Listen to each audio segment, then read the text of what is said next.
Hello everyone and welcome to a very special day in Mario Kart history. We have the very first glitch world record in Mario Kart World. You heard me right. There is a glitch world record on the very first track in the game Mario Bros. Circuit.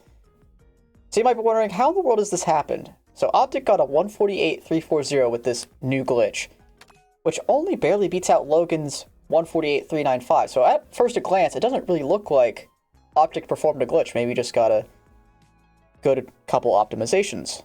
But let's just take a look at Optik's ghost here.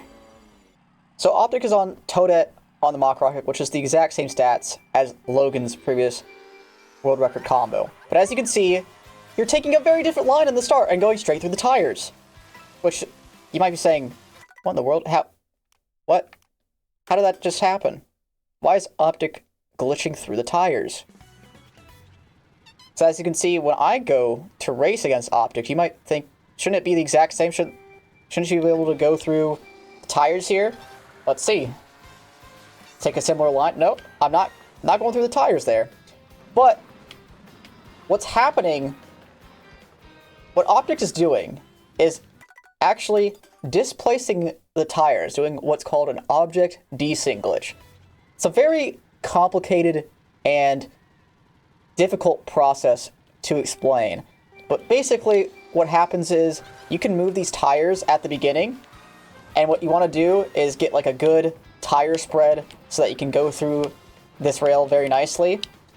But what you want to do is finish the race, and then afterwards, view the replay, and then also do another glitch, which you might have seen in Chrop's video, where he showed how to go in crazy places, like well out of bounds, where Lakitu will not pick you up.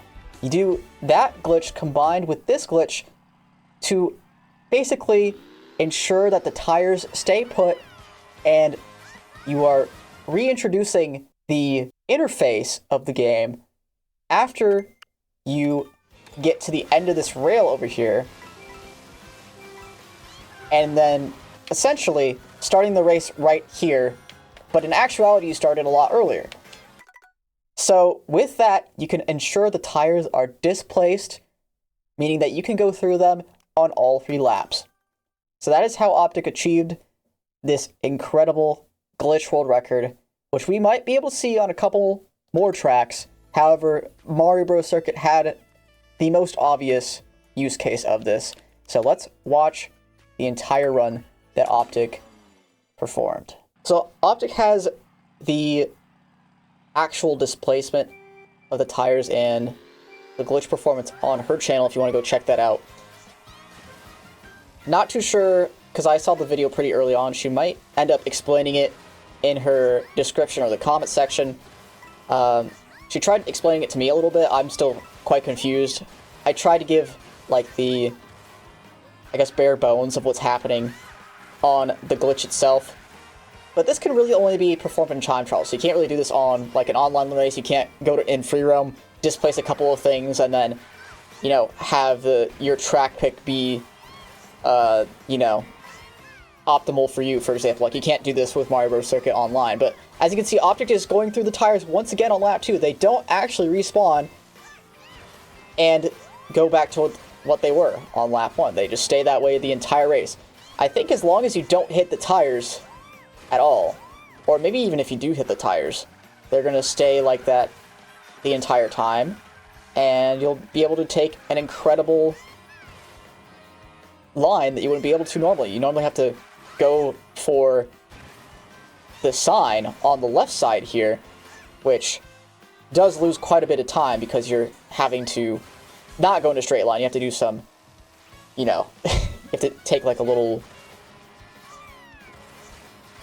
semicircle shape, I guess, twice to make that shortcut normally. But you can just go completely straight like what Optik does in this glitch world record. So there is something to be said about new glitch world records potentially all happening in this game. However, this is the very first and the only use case thought of so far in this game.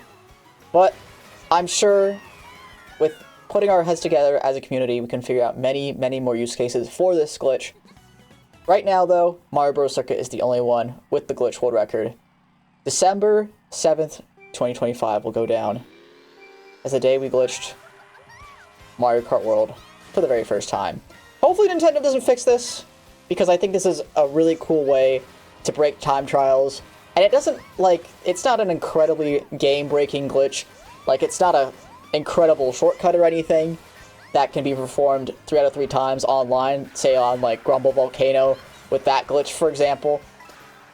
It's just a really cool tech that can potentially save a little bit of time on a bunch of different tracks. So, Nintendo, if you're watching this video, don't fix the glitch, please. It's really cool. You don't know how it works, I don't know how it works. Don't try and find out how it works, okay? Don't do it. Alright, just let it stay in the game. It's not that big of a deal, I promise. Not that big of a deal for you, at least. But it's a big deal for us. Anyways, I hope you guys enjoyed this video, and I'll see you guys in the next one. Bye-bye.